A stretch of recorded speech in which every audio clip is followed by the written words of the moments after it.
Hi! Hello అండి. Welcome to హాష్క foodie. ఈరోజు ఒక మంచి రెసిపీ చూపిస్తానండి.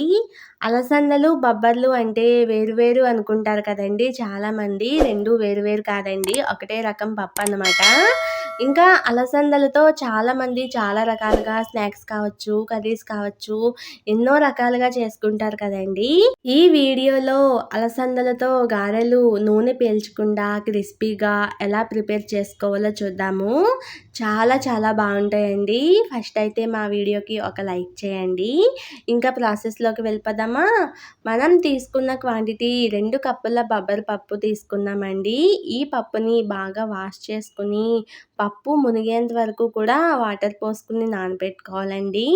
బొబ్బరి పప్పు చాలా చాలా సున్నితంగా ఉంటుందండి. కాబట్టి 4-5 గంటల వరకు నానబెట్టుకుంటే సరిపోతుంది. చాలా చాలా టేస్టీగా ఉంటాయన్నమాట.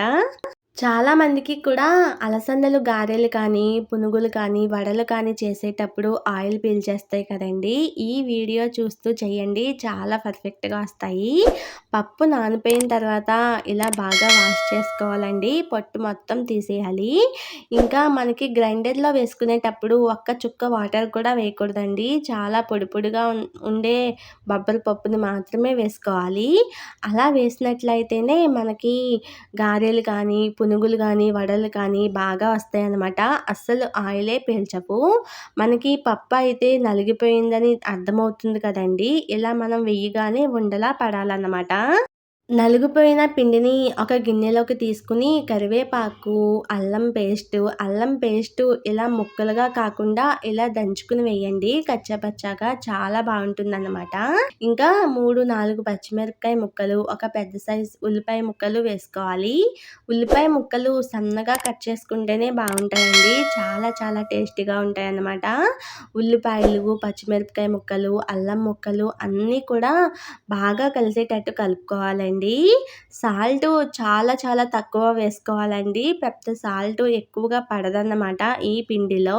ఉల్లిపాయలు, పచ్చిమిరపకాయ ముక్కలు, అల్లం ముక్కలు వేసుకోవాలా అని అనుకోవచ్చండి. ఖచ్చితంగా వేసుకోవాలండి. అప్పుడే మనకు గారెలు కావచ్చు, వడలు కావచ్చు, పునుగులు కావచ్చు చాలా చాలా టేస్టీగా ఉంటాయన్నమాట.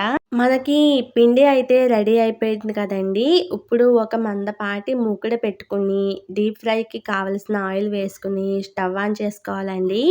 మంట హై ఫ్లేమ్లో పెట్టుకుని వేడిగా అయ్యే వరకు కూడా ఉంచుకుని మంట లో టు మీడియం ఫ్లేమ్కి పెట్టేసుకోవాలండి. లేకపోతే మనకు గారెలు మాడిపోతాయి కదా, అందుకనే. ఇంకా గారెలు వేసేటప్పుడు కూడా వాటర్ని ఎక్కువగా అద్దుకోకూడదండి. చాలా తక్కువగా అద్దుకుంటూ గారెలు వేసుకోవాలి. చాలా చాలా టేస్టీగా ఉంటాయన్నమాట. ఈ రెసిపీని ఆడుతూ పాడుతూ ఎంతో సరదాగా చేసేయచ్చు. చాలా చాలా ఈజీ రెసిపీ అనే చెప్పుకోవాలండి. అంతేకాదండి హెల్త్‌కి కూడా చాలా చాలా మంచిదన్నమాట. అన్ని పప్పుల్లో కంటే శ్రేష్టమైన పప్పు బొబ్బరి పప్పు అని అంటారండి. అంత మంచిదండి హెల్త్‌కి కూడా. ఇంకా మలబద్ధకం సమస్యతో బాధపడతారు కదండీ. అటువంటి వారు వారానికి ఒక్కసారి అయినా ఈ అలసందలతో చేసిన రెసిపీస్ ఏదైనా కూడా డైట్‌లో తీసుకోండి. చాలా చాలా బాగుంటుంది.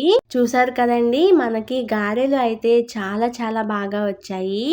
ఈ గారెల్ని చికెన్ కర్రీతో కానీ, మటన్ కర్రీతో కానీ, పల్లీ చట్నీతో కానీ, కారపొడితో కానీ తింటే చాలా చాలా బాగుంటాయన్నమాట.